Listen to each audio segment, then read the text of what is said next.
What's going on, everyone? It's Ben from YGO from Zero, back with another treasure format video.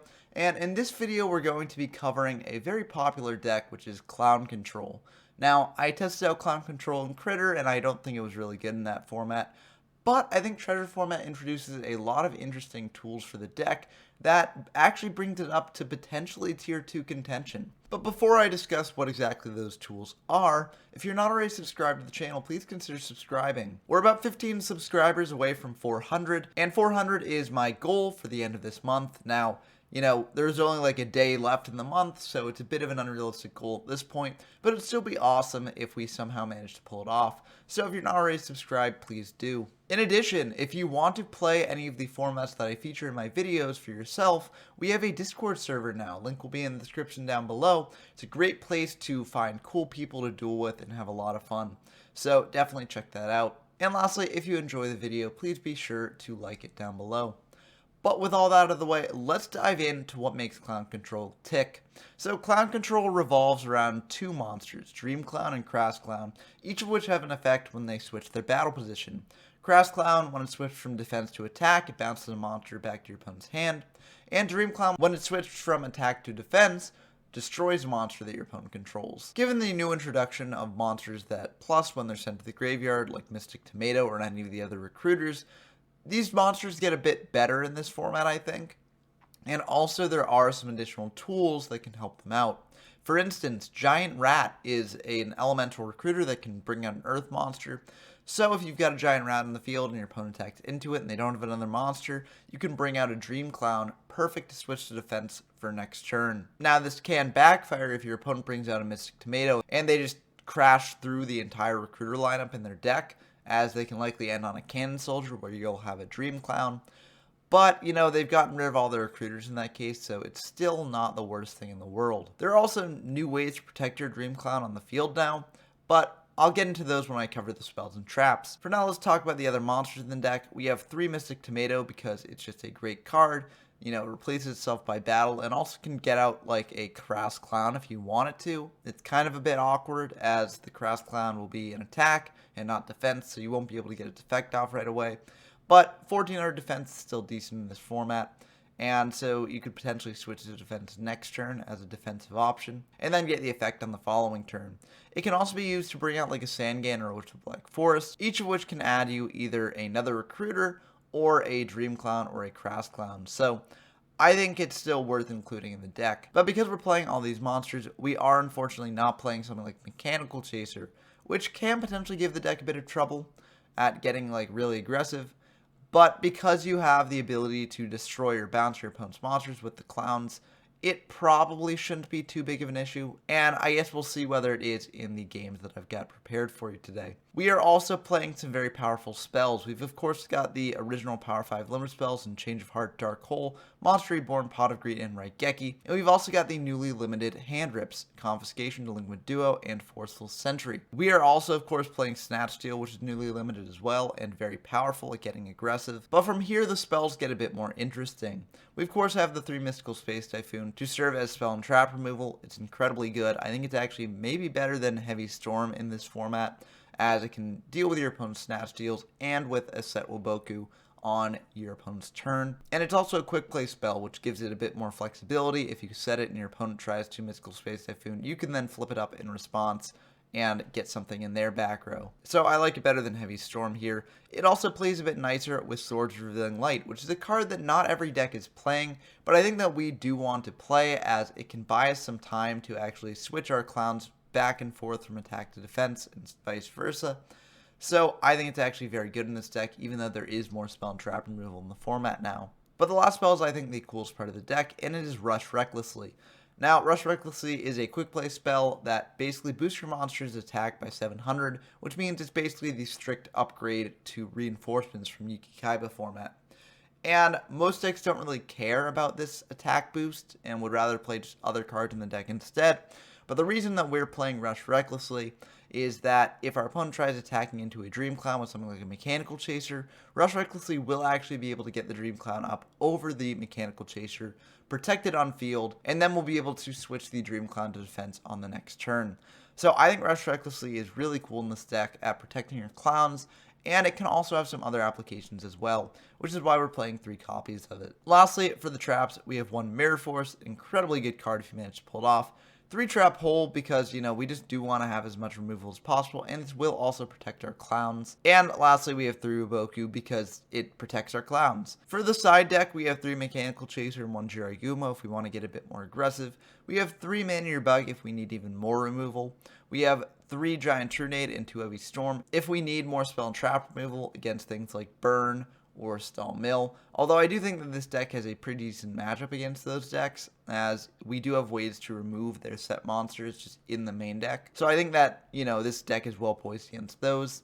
And we also have 3 Messenger of Peace in case our opponent's playing a bit more of an aggressive deck. This can be good to bring in.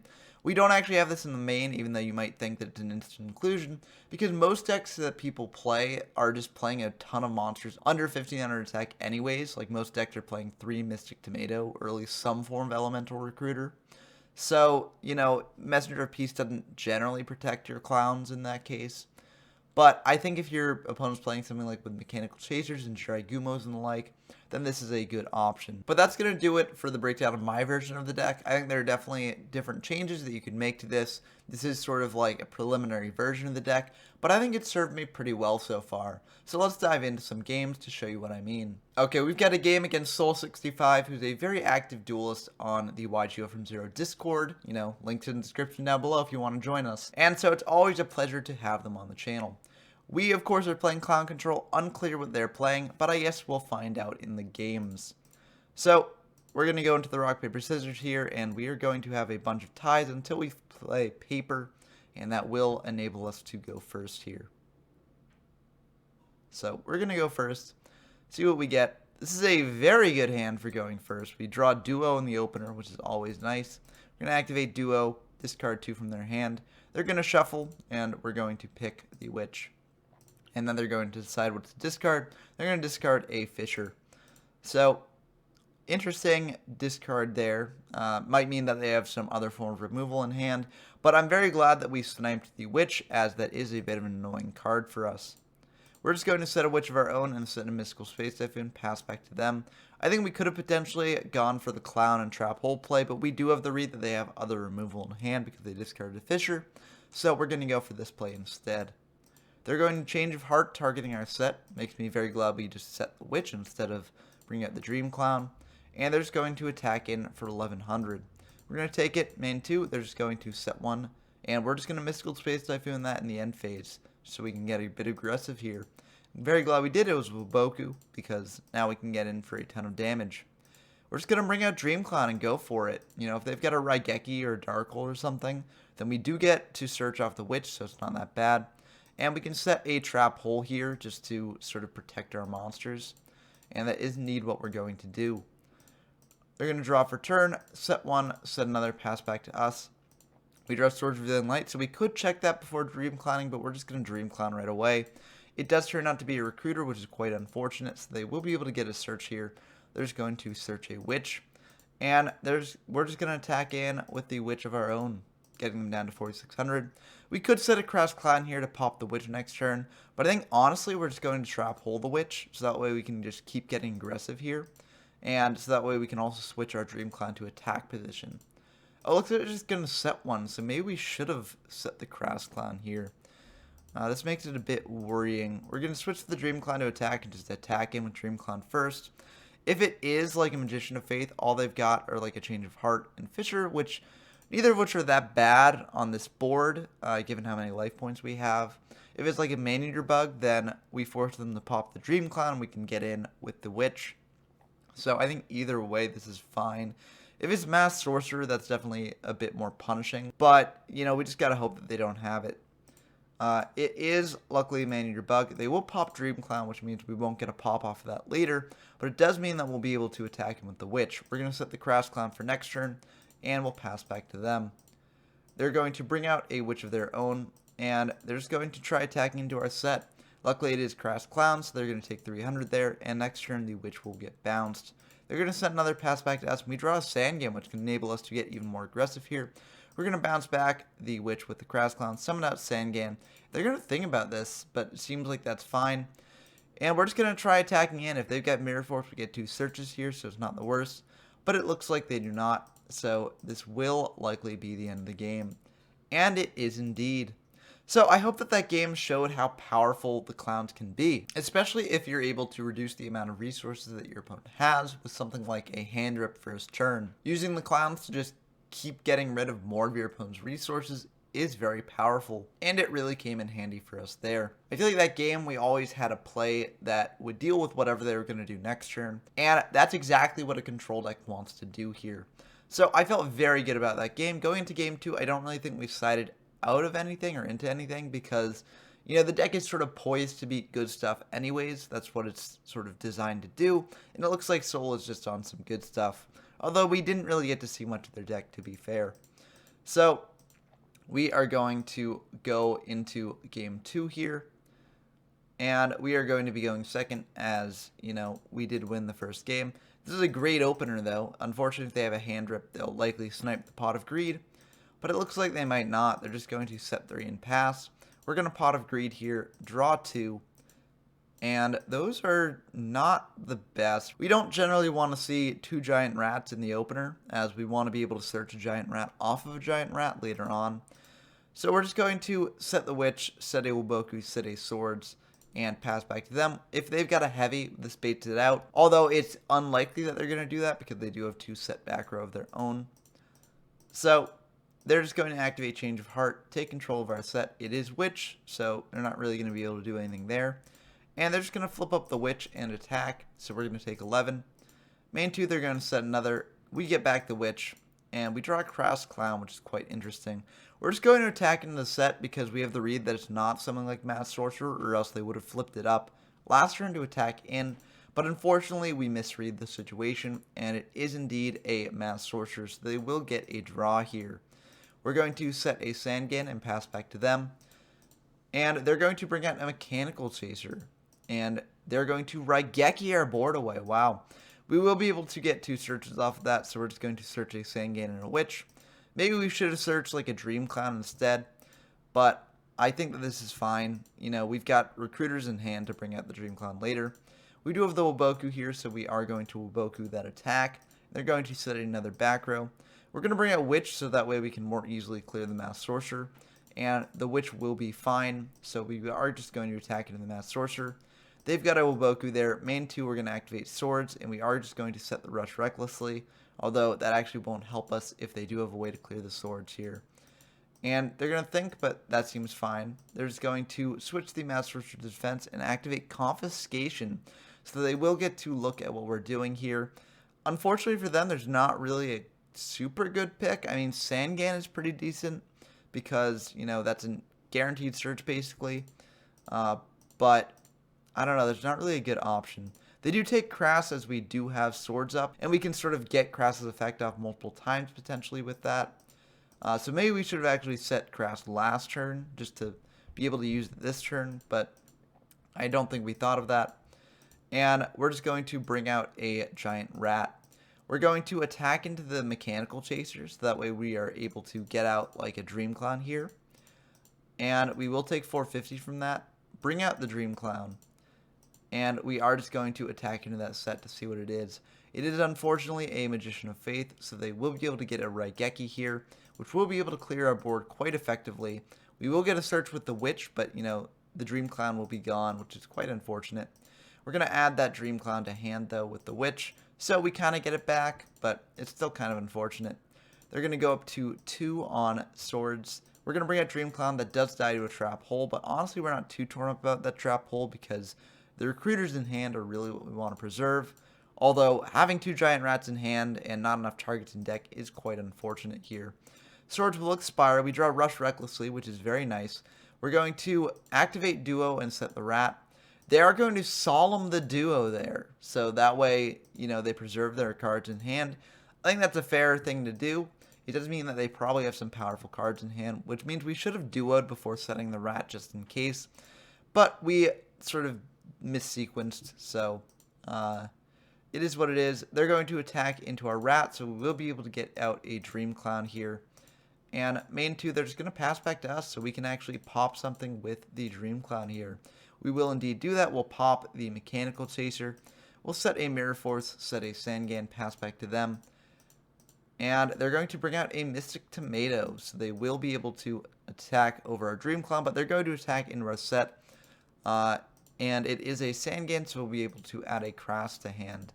Main 2, we're just going to pass back. They're just going to pass back to us. We draw a Mystical Space Typhoon, which could be nice for later, but we don't really need it yet. We're going to switch our Dream Clown to attack, set the Crass, pass back to them. I think the reason why they probably attacked into our Sangan first is because they know that they can attack over the Dream Clown here. So they're just going to try and deal with it this turn. They're going to Heavy Storm. We're going to Chain Rush recklessly to get Dream Clown up to 1900 to protect it a little bit. If they've got a Snatch Steal or something, this can backfire on us a bit. But this way the Mystic Tomato won't be able to attack over our Dream Clown. And thus it's kind of serving as a Woboku here. Or like at least the same purpose, kind of. So they're going to set one, pass back to us. We draw Confiscation. We're going to switch the Dream Clown to defense, trying to pop their set. I think we're doing this because we feel like it might be a Recruiter, and if we do this, we'll be able to snipe whatever they search out of the hand with Confiscation. But it looks like it's a Magician of Faith, which is still a very good snipe off of Dream Clown, especially when we can Crash Clown their Mystic Tomato back to hand, and then activate Confiscation to potentially snipe it out of their hand, depending on what, they have. They might have something a bit better. Looks like they've just got a Mystic Tomato and a Man-Eater Bug. I think of those two, the Mystic Tomato is definitely the better snipe.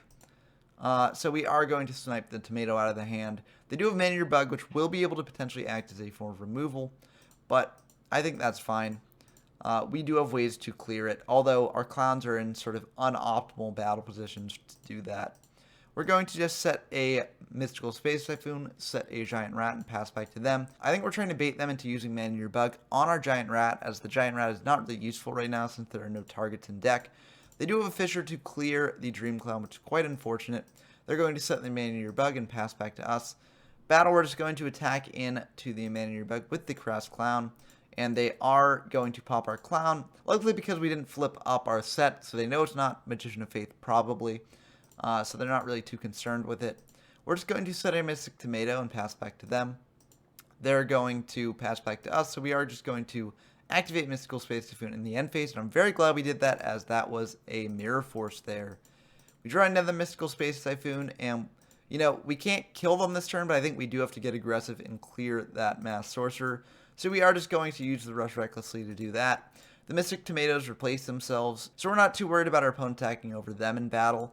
I think the biggest fear at this point is if they've got Dark Hole, that is really bad for us, but I think we wanted to get to a position where we're potentially winning next turn. They're just going to set one, set another, pass back to us. We are going to Mystical Space Typhoon that in the end phase. And we draw Monster Reborn, which is pretty nice. I don't think that we want to use it yet. Although if we do, if that's like a Mystic Tomato, right? They've got 2 Mystic Tomatoes left in deck, and then they have another monster on top of that.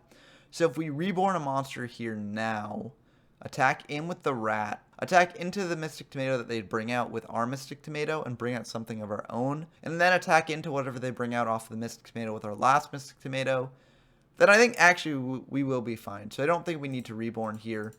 We're going to think that through. We do go for the reborn anyways. Oh, okay, we bring out a Mechanical Chaser just in case it's another Mass Sorcerer, I guess. This makes sense. So we are going to just try and guarantee game here. It is just a Cannon Soldier, so that will be the end of the game. That second game was a bit of a grind there, and we did get kind of unlucky with our draws and not really having a way to clear the Mass Sorcerer. But I think that this shows how good the deck can be in a grind game, even if it's not getting aggressive. The Dream Clown and the Crass Clown really came in clutch, popping our opponent's monsters, and Giant Rat being able to fetch out a Dream Clown actually did come up. And I think that all the new tools from Magic Ruler that actually help out this deck really came up in Game 2, and showed how powerful the deck can be now. Do I think this deck is perfect? No. There are ways to sort of play around it, and I think that the deck does have some flaws, like we couldn't even clear a Mass Sorcerer that was on field for a very long time. So maybe the deck should be playing some additional removal, like Fissure and the like. But I think that overall the deck is still very good, and is probably like tier 2. especially because it has a good matchup against the more degenerate tier 1 decks like Burn and Sawmill. However, we might have gotten lucky in these games against good stuff here.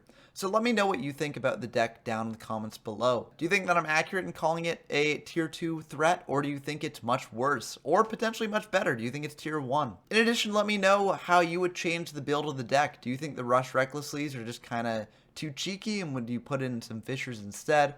Or do you think that I should be playing things like Messenger of Peace in the main deck to protect against some mechanical chasers? Let me know down in the comments below. And until next time, I've been Ben from YGO from Zero, and I'm signing off.